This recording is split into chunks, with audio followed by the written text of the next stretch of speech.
पता ही है कि पिछले महीने इसरो ने चंद्रयान 3 को लॉन्च किया था। इसका लक्ष्य चांद के ऐसे इलाके में लैंड करना है जहां अंधेरा है। हमारा चंद्रयान 3 अगर चंद्रमा पर लैंडिंग करने में सफल रहा तो ये दुनिया के इतिहास में बहुत बड़ा कदम होगा। भारत का तीसरा चंद्र मिशन चंद्रमा के करीब बढ़ रहा है। भारतीय अंतरिक्ष अनुसंधान संगठन इसरो ने शुक्रवार को कहा कि चंद्र मॉड्यूल बुधवार 23 अगस्त को शाम 6 बजे के आसपास चंद्रमा की सतह पर सॉफ्ट लैंडिंग करेगा। मॉड्यूल ने सफलतापूर्वक 2 डीबॉस्टिंग की है, दूसरा रविवार 20 अगस्त को सुबह 2 बजे। इस बीच रूस का लूना 25 अंतरिक्ष यान आज चंद्रमा की सतह पर दुर्घटनाग्रस्त हो गया, जो दशकों में देश के पहले चंद्र मिशन की विफलता का प्रतीक है। लूना 25 1976 के बाद रूस का पहला चंद्रमा मिशन था। 1976 में लूना 24 के बाद से रूस ने चंद्रमा मिशन का प्रयास नहीं किया है, जब लियोनिड ब्रेजनेव क्रेमलिन प्रमुख थे। लूना 25 के 21 अगस्त को चंद्रमा के दक्षिणी ध्रुवीय क्षेत्र पर सॉफ्ट लैंडिंग करने का अनुमान लगाया गया था। रूस भारत के चंद्रयान 3 के खिलाफ दौड़ रहा है, जो 23 अगस्त को शाम 5:30 से 6:30 के बीच दक्षिणी ध्रुवीय क्षेत्र में सॉफ्ट लैंडिंग करने वाला है। चंद्रमा के दक्षिणी ध्रुव क्षेत्र पर किसी भी देश ने सॉफ्ट लैंडिंग नहीं की है। इस बार भारत का चंद्रयान 3 क्या अलग कर रहा है? भारत का चंद्रयान 3 23 अगस्त को शाम 5:30 से 6:30 के बीच दक्षिण ध्रुवीय क्षेत्र में सॉफ्ट लैंडिंग करेगा। चंद्रयान 2, जो 2019 में आंशिक रूप से विफल हो गया था, चंद्रयान 3 की सफलता की कुंजी साबित हो सकता है यदि चंद्रयान 23 अगस्त को चंद्रमा की सतह पर नरम और सफल लैंडिंग करता है। भारतीय अंतरिक्ष अनुसंधान संगठन इसरो चीफ एस सोमनाथ ने इस महीने की शुरुआत में कहा था कि हमारे पास चंद्रयान 2 पर जो ज्ञान था, हमने उसका इस्तेमाल यहाँ चंद्रयान 3 मिशन में किया है। पिछले अनुभवों से सीखते हुए अंतरिक्ष एजेंसी ने चंद्रमा के दक्षिणी ध्रुव की जटिलताओं से निपटने के लिए 24 घंटे काम किया है, जिसके बारे में कहा जाता है कि यह वर्षों से सूर्य के प्रकाश से वंचित है। अंतरिक्ष और विशेष रूप से चंद्रमा के प्रति मानवता के आकर्षण का क्या मतलब है? CNBC TV 18 ने अंतरिक्षन्वेषण विशेषज्ञ डॉक्टर स्कॉट पेस से बात की। भारतीय अंतरिक्ष अनुसंधान संगठन इसरो ने कहा कि चंद्रमा पर चंद्रयान 3 की सॉफ्ट लैंडिंग भारत के युवाओं के मन में अन्वेषण के प्रति जुनून पैदा करेगी। चंद्रयान 3 की सॉफ्ट लैंडिंग एक यादगार क्षण है, जो न केवल जिज्ञासा को बढ़ाता है बल्कि हमारे युवाओं के मन में अन्वेषण के लिए एक जुनून भी जगाता है। यह गर्व और एकता की गहरी भावना पैदा करता है, क्योंकि हम सामूहिक रूप से भारतीय विज्ञान की शक्ति का जश्न मनाते हैं और प्रौद्योगिकी, यह वैज्ञानिक जांच और नवाचार के माहौल को बढ़ावा देने में योगदान देगा, इसरो ने एक संदेश में कहा। 6 जुलाई इसरो ने घोषणा की कि चंद्रमा मिशन 14 जुलाई को आंध्र प्रदेश के श्रीहरिकोटा से लॉन्च होगा। 7 जुलाई सभी वाहन विद्युत परीक्षण सफलतापूर्वक पूरे हो गए। 11 जुलाई 24 घंटे का लॉन्च रिहर्सल सफलतापूर्वक आयोजित किया गया।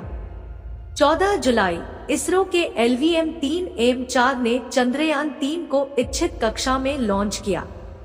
15 जुलाई चंद्रमा मिशन का पहला कक्षा बढ़ाने वाला पैंतरेबाजी सफल रही। बेंगलुरु में अंतरिक्ष यान 41,762 किलोमीटर x 173 किलोमीटर कक्षा तक पहुंचता है।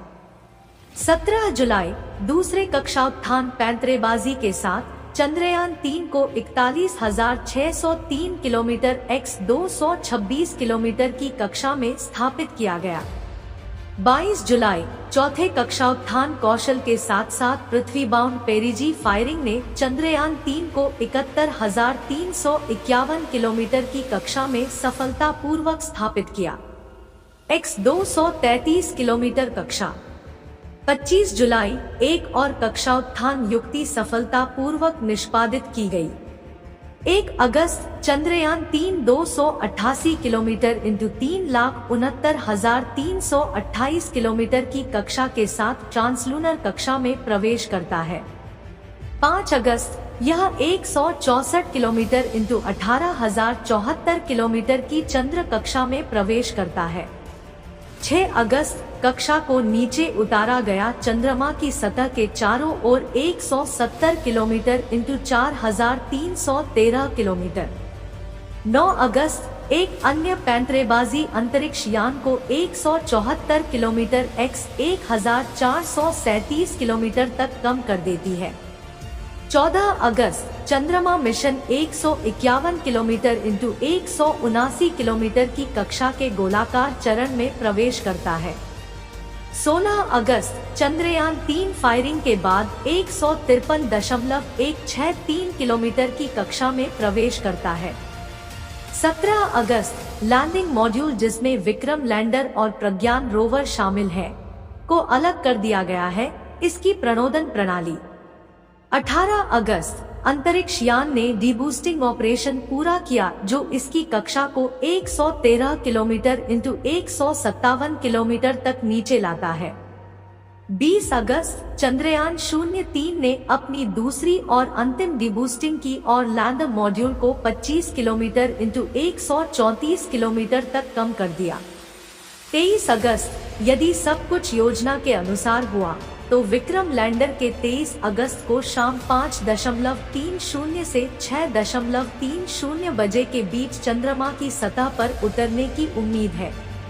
47 वर्षों में रूस के पहले चंद्रमा मिशन की विफलता शीत युद्ध प्रतिद्वंद्विता के शानदार युग की तुलना में अंतरिक्ष अन्वेषण के क्षेत्र में देश के घटते प्रभाव की एक स्पष्ट याद दिलाती है। उस अवधि के दौरान मॉस्को ने 1957 में अग्रणी उपग्रह स्पुतनिक 1 को पृथ्वी की कक्षा में लॉन्च करने और 1961 में सोवियत अंतरिक्ष यात्री यूरी गगारिन को अंतरिक्ष में यात्रा करने वाले पहले मानव के रूप में भेजने जैसे महत्वपूर्ण मील के पत्थर हासिल किए। 1976 में लियोनिद ब्रेजनेव के नेतृत्व में चलाए गए लूना 24 मिशन के बाद से रूस ने चंद्र अभियानों से दूरी बना ली थी। लूना 25 परियोजना का लक्ष्य 21 अगस्त को चंद्रमा के दक्षिणी ध्रुव को नाजुक ढंग से छूना था।